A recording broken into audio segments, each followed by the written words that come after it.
Passemos, então, para o percurso dialético dos interlocutores a partir de 251A. Ora, da mesma maneira com que deparamos antes, na ocasião de reflexão sobre o que é o não ser, deparamos antes com o problema da relação predicativa entre unidade e pluralidade.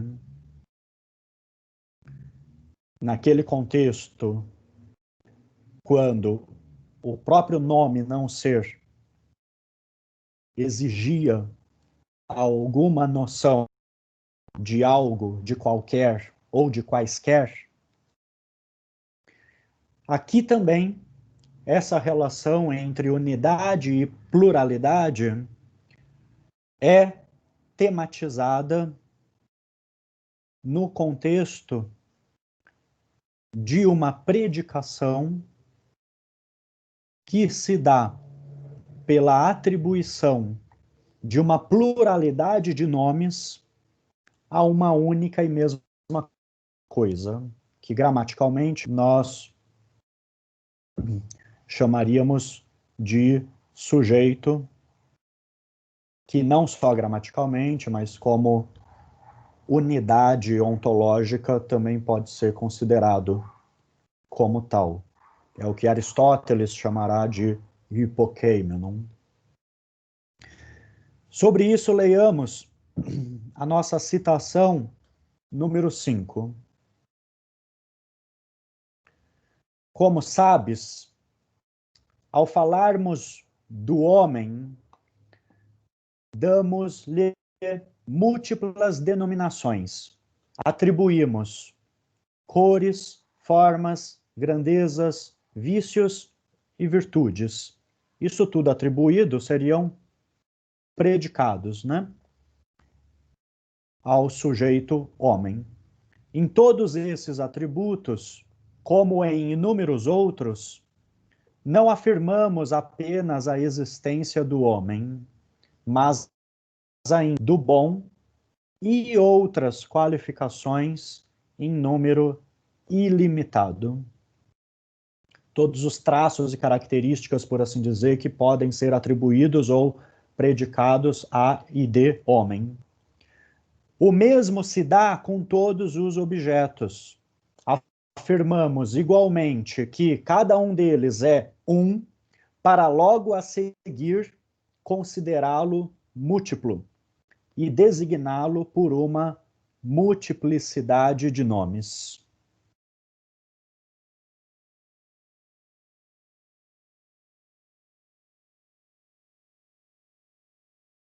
Diante disso, tem uma objeção que é explicitada imediatamente a seguir, em 251b, que é a objeção de que muitos diriam que é impossível que o múltiplo seja um e que o uno seja múltiplo. Notem novamente aqui o problema lógico de relação entre contrários. Aparentemente contrários, né? Contrários, certamente, no contexto de uma teoria da univocidade do ser. Essa objeção,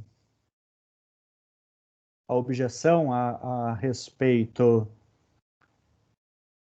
dessa predicação de vários a partir de um sujeito, que seria a relação aparentemente contraditória entre o uno e o múltiplo,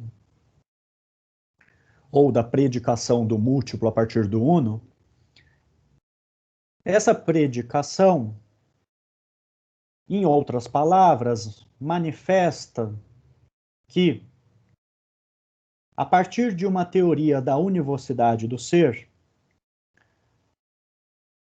nós deparamos com limites extremamente estreitos da predicação.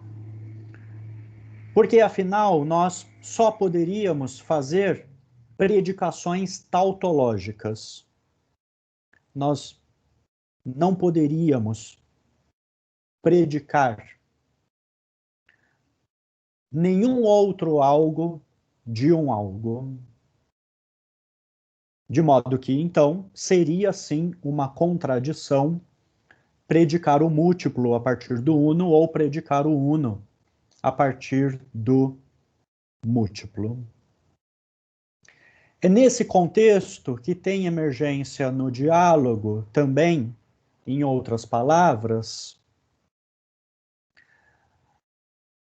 a explicitação de predicações tautológicas ou explicitativas, poderíamos dizer, predicações que só manifestam o que já está contido na noção do sujeito, como, por exemplo, a predicação homem é homem, ou a predicação o bom é bom, como em 251c nós vemos a passagem que diz que o homem seja chamado bom, mas que apenas o bom seja chamado bom, e o homem, homem. Esta interdição decorre do motivo pelo qual o próprio Parmênides dizia, ou a deusa, por meio de Parmênides, dizia que do ser só se pode dizer que é, e do que não é, que não é. A consequência, então, aqui, é que não poderíamos dizer que o repouso e o movimento são. Não poderíamos atribuir ser ao repouso e ao movimento. E é a partir dessa discussão, a princípio, de predicação do uno e do múltiplo, que o ser retorna à cena, mas agora para definitivamente se reinserir na discussão que aprofundará diferentes modalidades de relação ou associação ou participação mútua entre coisas ou termos ou gêneros. Isso precisará ser muito problematizado ainda por nós, mas seja como for, o diálogo proporá 3 hipóteses de associação ou participação mútua entre coisas ou termos, notadamente de associação ou participação mútua entre ser, repouso e movimento, num primeiro movimento do argumento, para depois se estender a outros gêneros supremos. Essas 3 hipóteses de associação ou participação mútua são também 3 hipóteses de predicação, entre as quais a primeira é esta decorrente da ontologia eleata. A primeira hipótese de associação ou participação mútua entre coisas ou termos é a hipótese de que nada se associa a nada. É essa hipótese de que, diante da interdição de qualquer associação entre seres, porque a rigor não existem seres, só há o ser. Então, a única predicação possível é uma predicação tautológica. A segunda hipótese é uma hipótese sofística.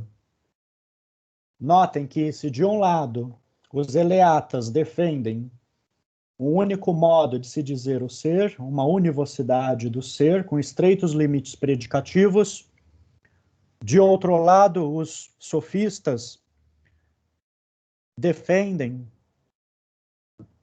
uma equivocidade desmedida e ilimitada do ser.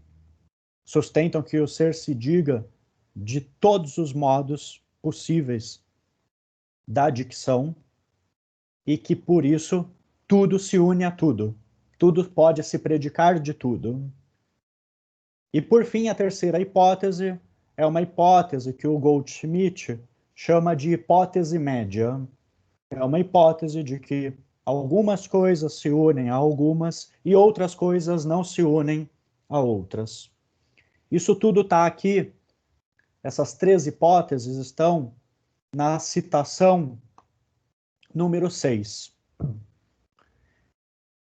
Eu acabei de descrevê-la com as minhas palavras, de modo que eu já passo direto para um comentário a respeito dessas três hipóteses de relação ou participação mútua, ou, por ora, três hipóteses de predicação. Leiamos esse comentário do Marcelo Marques na citação número 7.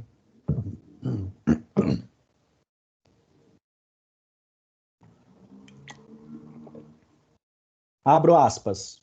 Três possibilidades. 1. Nada com relação a nada. 2. Tudo com relação a tudo. 3. Umas sim, outras não. Três modos de compreender a significação da diferença das coisas. Toda a reflexão aqui é sobre a diferença, no limite, né? Uma reflexão sobre a equivocidade do ser é uma reflexão sobre a diferença, sobre a alteridade. E aí nós vemos o quanto é uma leitura precipitada e até inconsistente, uma leitura que supõe que Platão seja um pensador da identidade. Continuando. Três modos de compreender a significação da diferença das coisas. Esse plano da significação semântico será fundamental adiante, mas seguindo, mas numa perspectiva específica. Agora, o estrangeiro já tem em vista os gêneros maiores, ser, movimento e repouso, e suas relações recíprocas, e não apenas os elementos do sonho de Sócrates no diálogo teteto. Muito além das definições atomísticas do sonho, no sentido de que as ideias seriam esses elementos atomizados, é uma compreensão bastante precária da teoria das ideias de Platão, uma compreensão de que as ideias seriam elementos atomizados, sem relação entre elas, sem uma participação horizontal.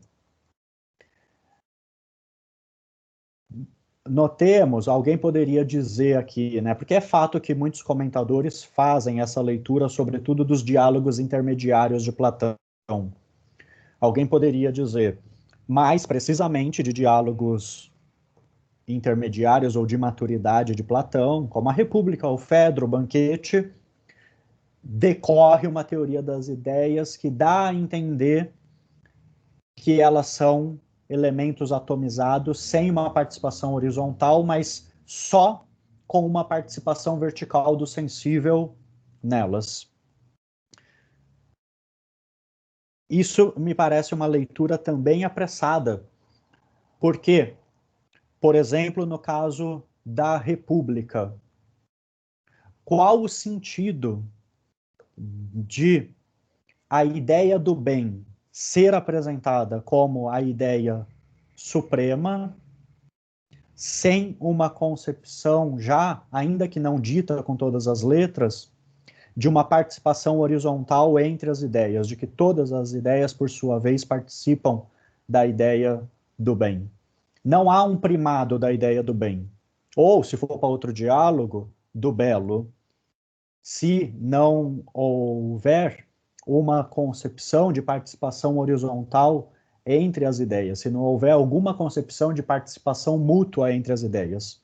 É que aqui no diálogo sofista isso está sendo tematizado diretamente, em primeiro plano, possivelmente também para resolver insuficiências da teoria das ideias de outros diálogos anteriores, com destaque para as aporias do diálogo Parmênides. Então, retomo a leitura. Muito além das definições atomísticas do sonho de Sócrates no diálogo Teteto, temos aqui o estabelecimento dialético do discurso, fundado sobre o entrelaçamento dos nomes, entrelaçamento aqui, simploque, predicação também, né? Combinação. O entrelaçamento dos nomes, que por sua vez só é concebível a partir de uma dialética da diferença, tornada possível pelo poder de comunicação das formas inteligíveis entre si. É uma maneira mais refinada de dizer a definição do ser como potência de relação. Poder de comunicação das formas inteligíveis entre si. Ao tratar do nosso problema como se tudo se resumisse numa teoria da predicação pura e simples, há muitas leituras predicacionalistas do diálogo sofista. Tem muitas leituras que consideram que a comunidade de gêneros supremos diz respeito, no diálogo sofista, só a uma teoria da predicação e não a uma ontologia. Vai por essa linha, por exemplo, a leitura do belo comentário do Stanley Rosen, que eu disponibilizei em PDF também para vocês aqui em arquivos no Teams. É uma leitura muito predicacionalista. Mas não só, não exclusivamente. De todo modo, vamos retomar. Ao tratar do nosso problema como se tudo se resumisse numa teoria da predicação pura e simples, pode-se perder de vista o alcance do que está em jogo no texto de Platão. Se ele está pondo em questão uma certa conexão dos nomes entre si, se ele está pondo em questão uma certa conexão dos nomes entre si, é para que digam as coisas tal como elas são realmente. A minha leitura vai nessa linha, que ontologia e linguagem em Platão são indissociáveis. Trata-se certamente dos usos do termo ser, nas expressões utilizadas por diferentes grupos, as diferentes tendências filosóficas da tradição. Mas não podemos reduzir o âmbito da discussão ao plano gramatical. O modo como a pesquisa é desenvolvida implica contrapor perspectivas e encaminhar a confrontação na direção do seu modo próprio de compreender o uso e a significação das palavras, tendo em vista o que e como as coisas realmente são. Ou seja, considerando os nomes e as combinações de nomes como a explicitação das relações, diga-se, ontológicas entre as formas inteligíveis, como veremos a seguir.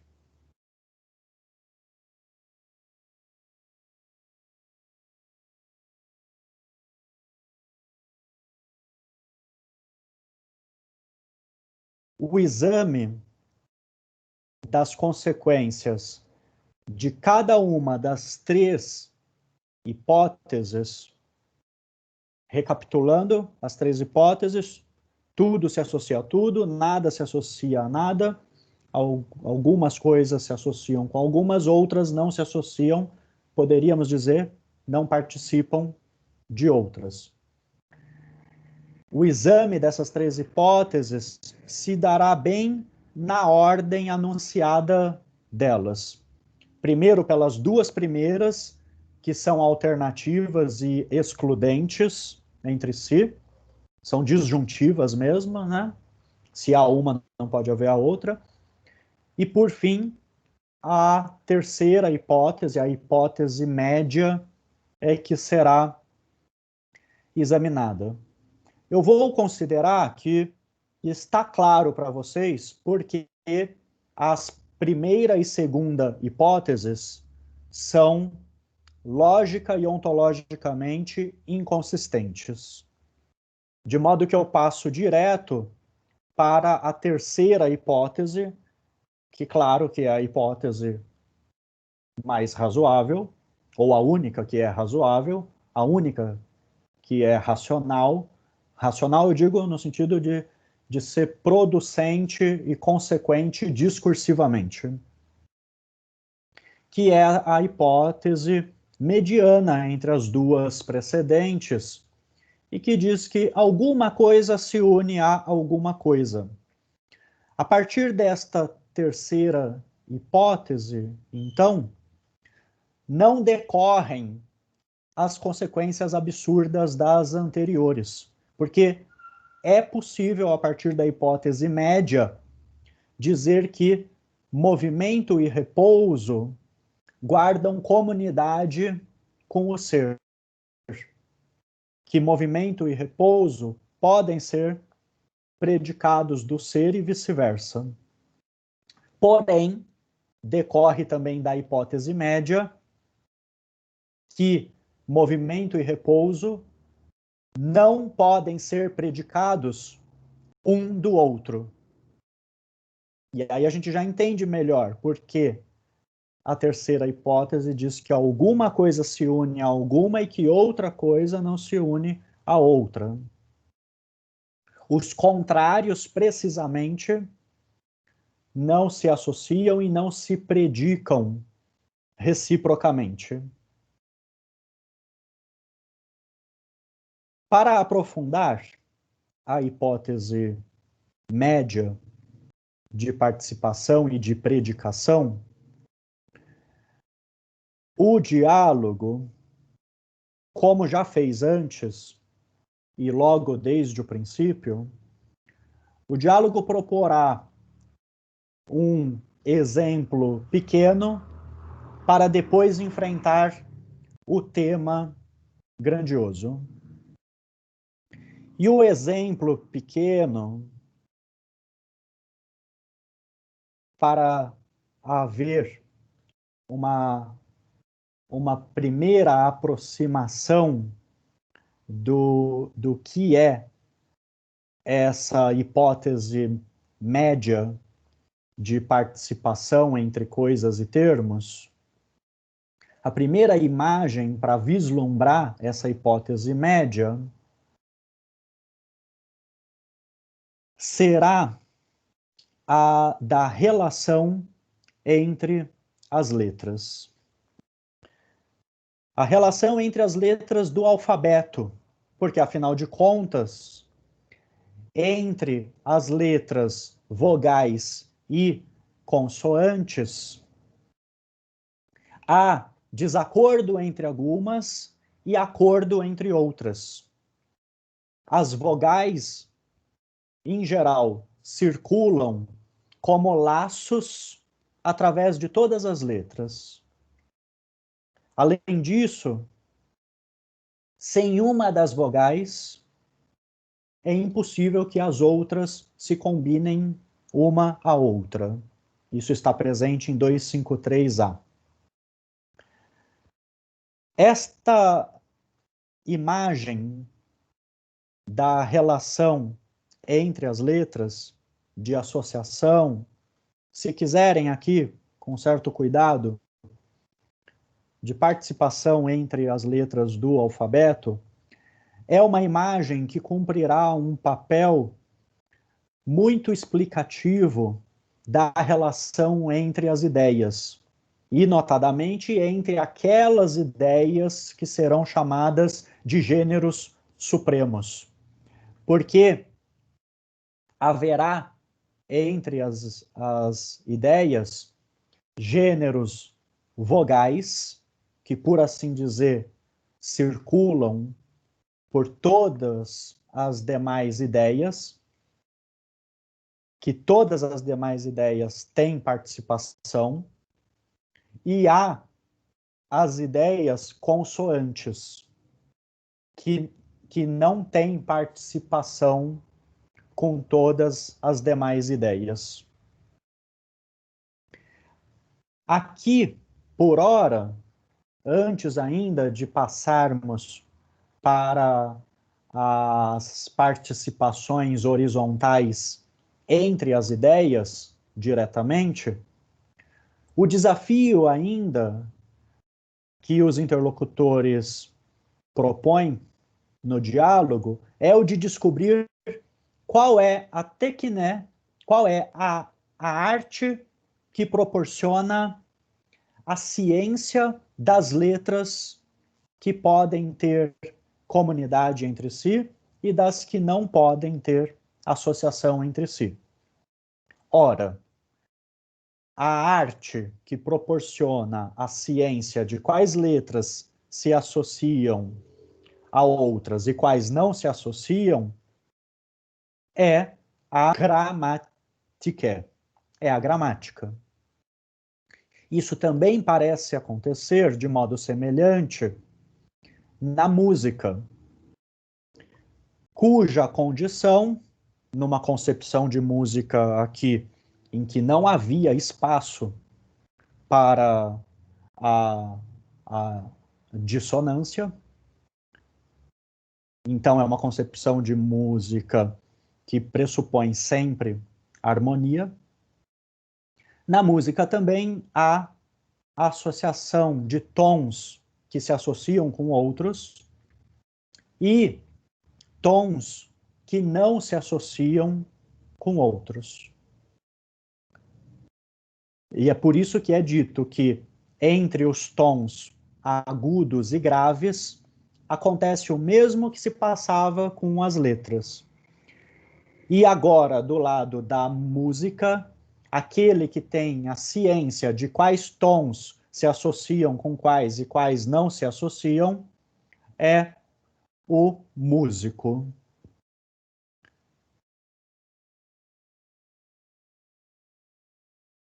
E, por fim, aquele que terá a ciência de quais gêneros se associam com quais e quais não se associam com quais, será o dialético ou o filósofo que tem a ciência da dialética. Leiamos a nossa citação número 8. Seja na gramática, na música ou na dialética, a presença ou a ausência do conhecimento das diferenças. Notem a ênfase, mais uma vez, as diferenças. A presença ou a ausência do conhecimento das diferenças que fundam as boas combinações dos elementos, onde elas se manifestam, a saber, na palavra proferida ou escrita, nas peças musicais tocadas ou nos discursos verdadeiros, determina o conhecimento dessas diferenças, determina se alguém é ou não capaz de falar ou escrever uma língua, se ele sabe ou não tocar um instrumento, ou se, e aí é tarefa exclusiva da dialética, se produz discursos verdadeiros ou falsos. Interessante aí o quanto só o conhecimento da gramática não fornece critérios para distinguir discursos verdadeiros do falsos.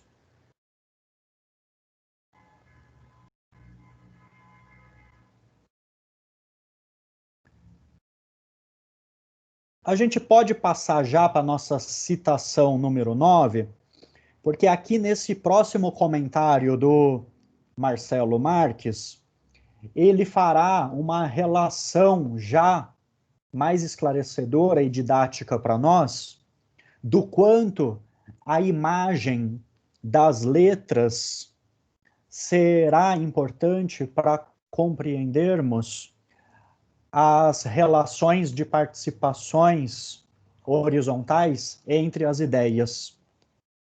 Então, vamos conferir já na sequência a citação número 9. Abro aspas.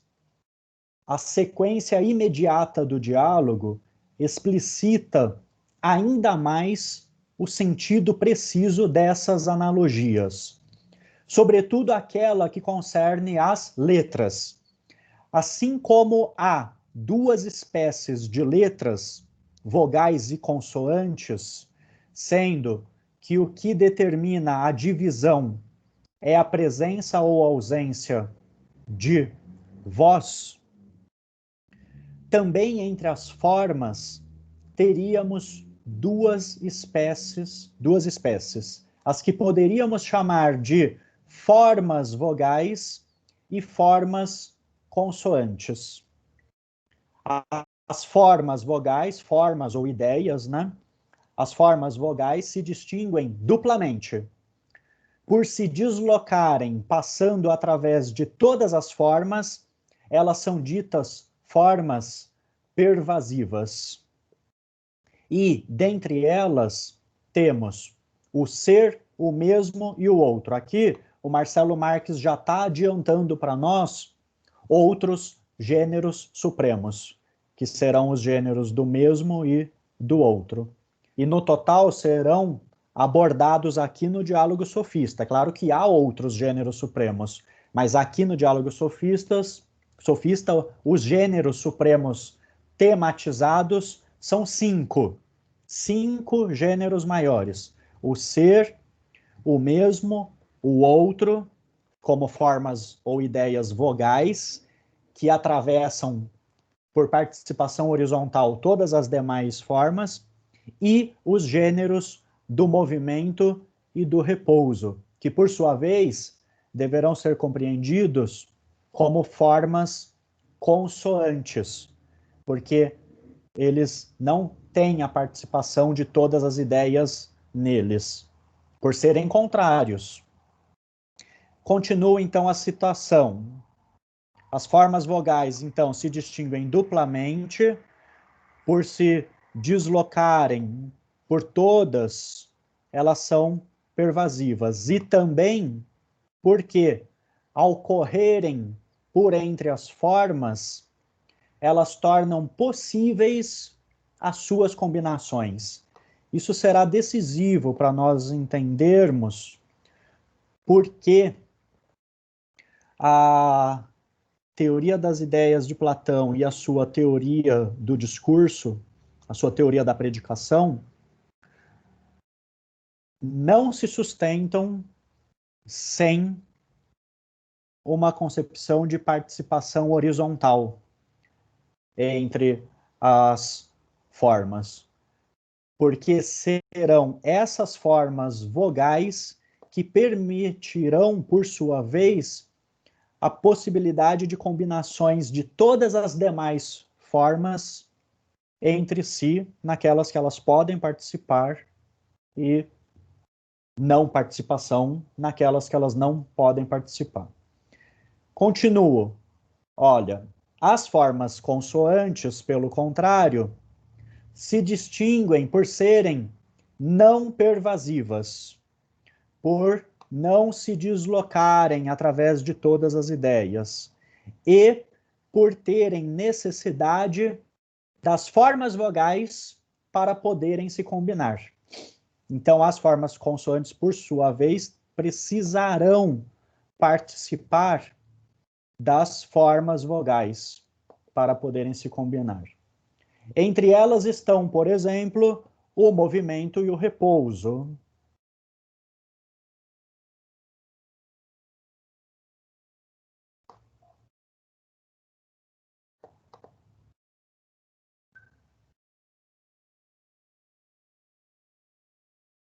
Eu não sei se é imprudente da minha parte pensar em ir direto na aula sem intervalo. Será que a gente tem fôlego para seguir sem intervalo? Porque senão talvez a hora oportuna seja agora. Mas se houver condições de concentração, da gente seguir direto, eu acho que a gente ganha. Ou é imprudência minha? É o caso de fazermos aí um brevíssimo intervalo. Fiquem à vontade para falar que eu muitas vezes não tenho essa sensibilidade.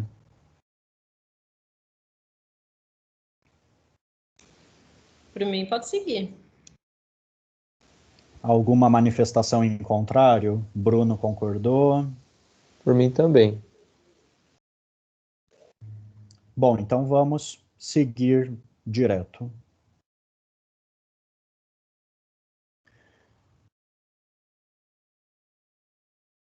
Bom, o que foi estabelecido, então, no texto foram algumas imagens, sobretudo na gramática e na música, algumas imagens de comunidade entre letras e tons que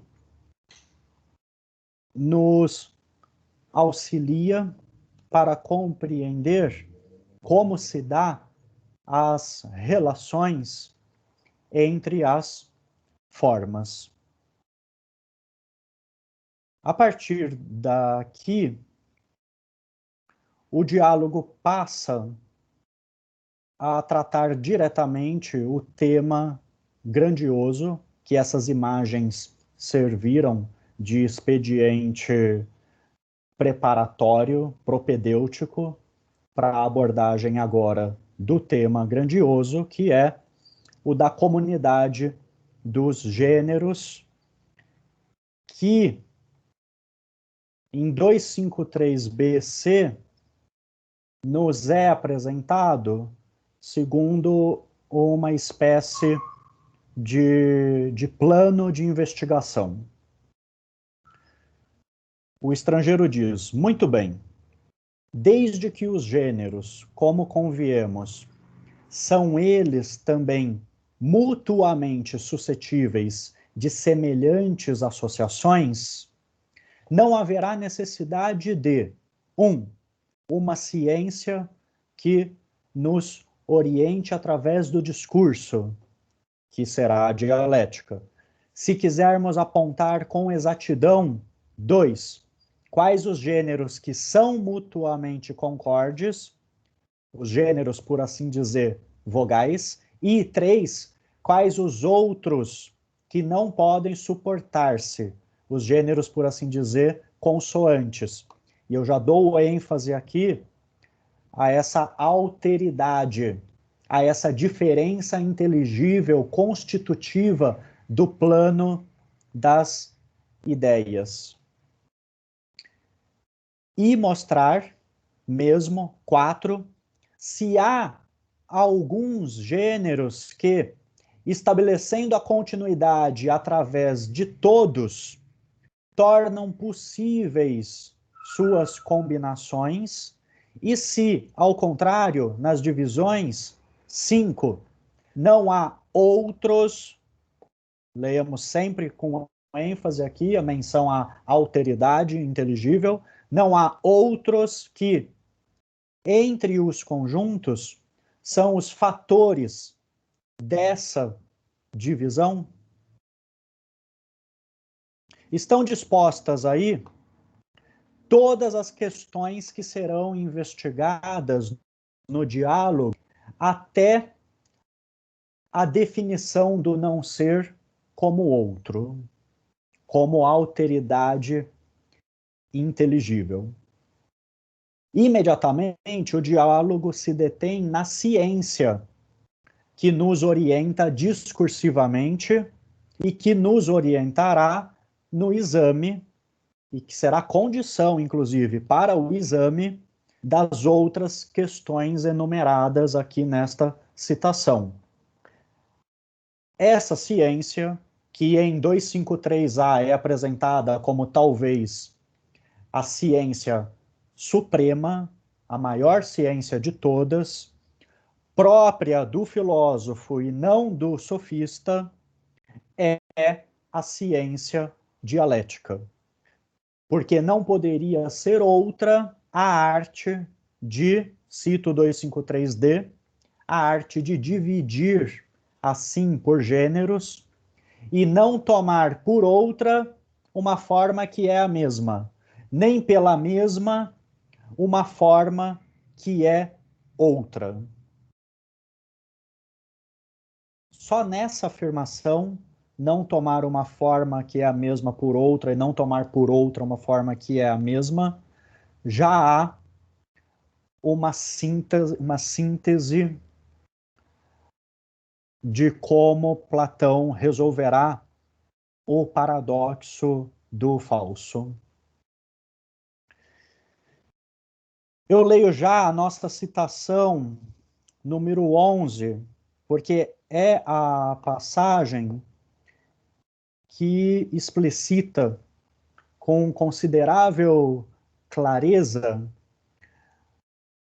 o conhecimento proporcionado pela ciência dialética.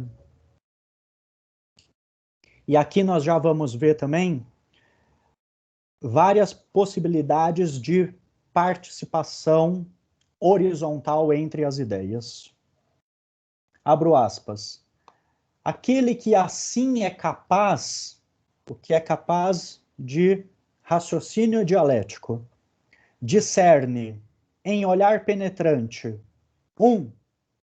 uma forma única, desdobrada em todos os sentidos, através de uma pluralidade de formas, das quais cada uma permanece distinta. Ou seja, uma forma única, desdobrada em todos os sentidos, é uma forma que todas as demais formas participam dela. Mas, ao mesmo tempo, todas as demais formas não se confundem com ela, permanecem distintas dela. Essa forma única diz respeito a todas as formas vogais, que serão as formas do ser, do mesmo e do outro.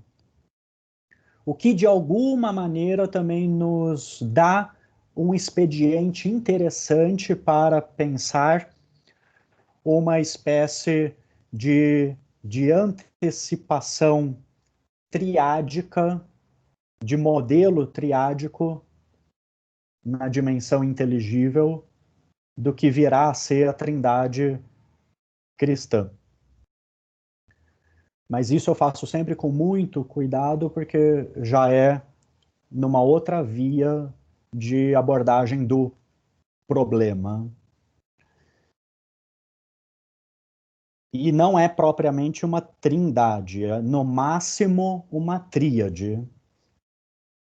Porque não é possível dizer, por exemplo, que essas três formas vogais, a do ser, do outro e do mesmo, tenham a mesma ousia, a mesma substância. Não, cada uma tem a sua ousia, cada uma permanece completamente distinta da outra. E mais, o dialético 2 também consegue discernir uma pluralidade de formas diferentes umas das outras envolvidas exteriormente por uma forma única. O que quer dizer esse envolvidas exteriormente? Isso que adiante, numa outra tradução, está aqui como envolvidas de fora, periecômenas. Significa uma modalidade de participação horizontal entre as ideias que não torna as ideias participadas subsumidas como espécies no interior de um gênero maior. Isso é envolver exteriormente e envolver de fora outras ideias. Notemos que não é porque todas as demais ideias, para serem, precisam participar da ideia do ser, mas para serem outra do que o ser e não se confundirem com o ser, precisam participar também do gênero do outro. E para serem cada uma em si mesma o que são, precisam ter a sua própria identidade, precisam também participar do gênero do mesmo. Não é por isso, não é porque todas as demais ideias precisam dessa participação triádica nos gêneros supremos do ser, do mesmo e do outro, que todas as demais ideias são subsumidas como do ser, do mesmo e do outro, que seria um absurdo dizer que outras ideias são espécies, tanto do gênero do outro, como de outro gênero do ser. Se uma espécie é espécie de um gênero, ela é espécie só daquele gênero maior. Não pode ser espécie de um outro gênero, a não ser que seja um gênero que, por sua vez, subsuma esse gênero. Então, a gente precisa também compreender a participação horizontal entre as ideias como uma participação que, em alguns casos, será essa participação chamada por um envolvimento exterior, e em outros casos, será uma participação que subsumirá outras ideias como espécies. Vamos ler adiante, isso vai ficar mais claro. Aqui o que eu coloquei na 11 e na 12 são duas traduções. A tradução dos pensadores é a 11 e a tradução do Marcelo Marques é a 12. Vamos passar a leitura do 2 pela citação do Marcelo Marques, porque ele translitera alguns termos gregos importantes aqui nessa passagem. Então, 2, aquele que é capaz do pensamento dialético, também discerne muitas ideias diferentes uma das outras, diferença inteligível aqui, envolvidas de fora por uma única ideia, o que acabamos de ler. E ainda 3, uma única ideia reunida em uma unidade, através de muitas totalidades. Aqui sim, é a situação, é o caso de participação entre ideias, em que uma ideia subsume outras como espécies, em que uma ideia como um gênero maior reúne numa unidade, como se reunisse num conjunto, né, genérico, interiormente e não de fora, outras ideias.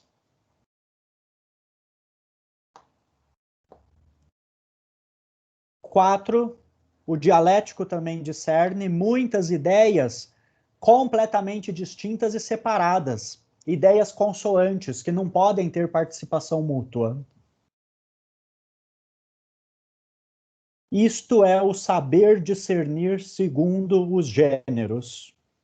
Saber de que modo cada um é capaz, olhem qual é o verbo aqui traduzido por é capaz, dinatai, a mesma raiz de dinamis, que é capaz, poderíamos dizer que tem o poder, que tem a potência de comunicar, koinonen, sabe, é uma pergunta, né? Saber de que modo cada um é capaz de comunicar e de que modo não é, esse é o saber do dialético. ênfase aqui nesse dinamismo constitutivo do plano inteligível. E se há um dinamismo no plano inteligível, é porque no plano inteligível há alteridade, há diferença. Muitas leituras apressadas supõem que toda e qualquer diferença ou alteridade é uma deficiência ontológica. Supõem que só há alteridade e diferença no plano físico, no plano material, corpóreo, ou no plano temporal, por exemplo, do discurso, da dianoia, do raciocínio discursivo, do pensamento. E essa é uma leitura bastante imprecisa do pensamento platônico para se referir só a Platão. No caso, este pensamento atribuído ao próprio Platão. Porque o plano inteligível é inconsistente, lógica e ontologicamente, na ausência de diferença ou alteridade inteligível.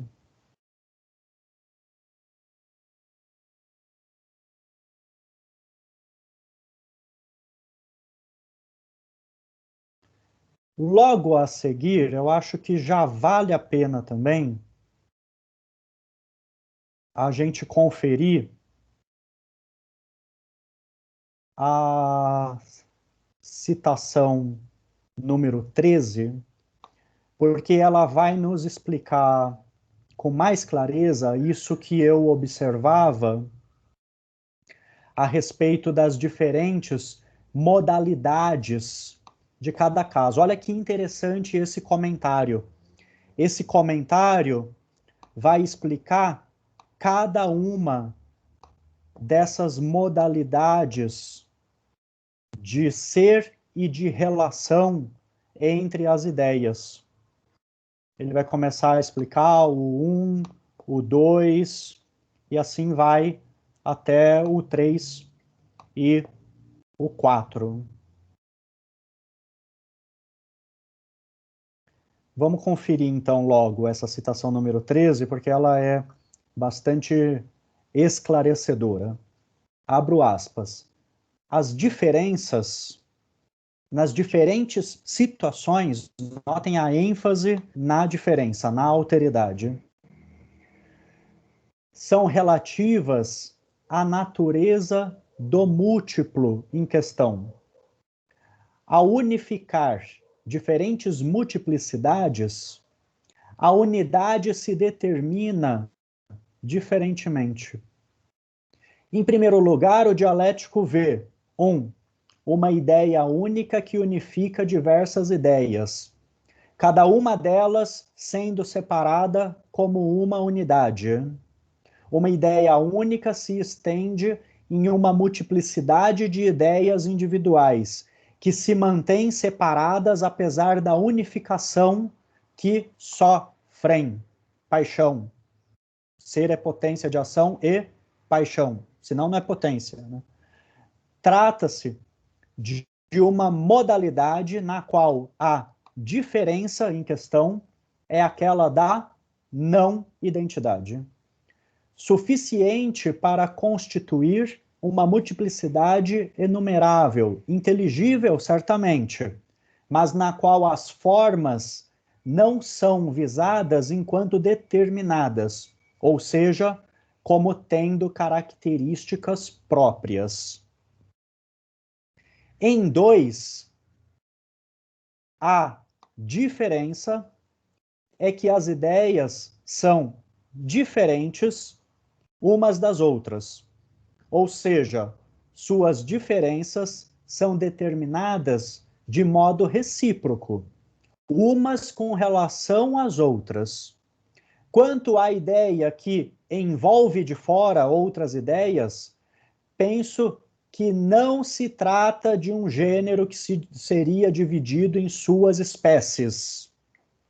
O estrangeiro utiliza o mesmo verbo, periechomenen, para falar da relação entre o ser e os gêneros do movimento e do repouso. Notem, os gêneros do movimento e do repouso não podem ser espécies do ser, sem que com isso possamos compreender a relação de um gênero com suas espécies. Pelo contrário, o ser é propriamente exterior às duas formas que dele participam. E os dois não participam um do outro. São totalmente contrários, embora ambos participem do ser.